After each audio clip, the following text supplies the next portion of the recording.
યજમાન એટલે આ ત્રણેય આયોજનોમાં મુખ્ય યજમાન, સહયજમાન, દૈનિક યજમાન, પ્રસંગ યજમાન, પ્રસાદ યજમાન, જે કાંઈ આપણી અનુકૂળતા હોય એ મુજબ આપણે આ જ્ઞાન યજ્ઞોના સહભાગી મનોરથી તરીકે જોડાઈ શકીએ છીએ. આપણા મુખ્ય પ્રવેશ દ્વારના જમણા હાથે જ્યાં રાધે રાધે સાહિત્ય સ્ટોલની બધી આધ્યાત્મિક ધાર્મિક કથા કીર્તન બુક સાથેની જે જગ્યા છે ત્યાં રાધે રાધે પરિવારના કાર્યકર્તાનો સંપર્ક કરી આપ આ બધી જ બાબતોમાં સહભાગિતા યા તો માહિતી માટે સંપર્ક કરી શકો છો.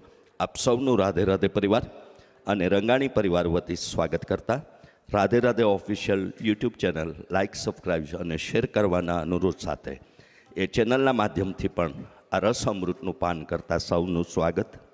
પ્રેમ, પરાક્રમ અને પરિવર્તનની ઉત્કૃષ્ટ ગાથા એટલે શ્રીમદ ભાગવત આવા તૃતીય દિવસના પ્રેમ, પરાક્રમ અને પરિવર્તનના આ ઉત્કૃષ્ટ ગાથાનું ગાન કરવા પૂજ્ય જિજ્ઞેશ દાદાના ચરણોમાં વિનંતી અને પ્રાર્થના સાથે સૌને શ્રી રાધારાણી કી જય. જય શ્રી કૃષ્ણ. રાધે રાધે.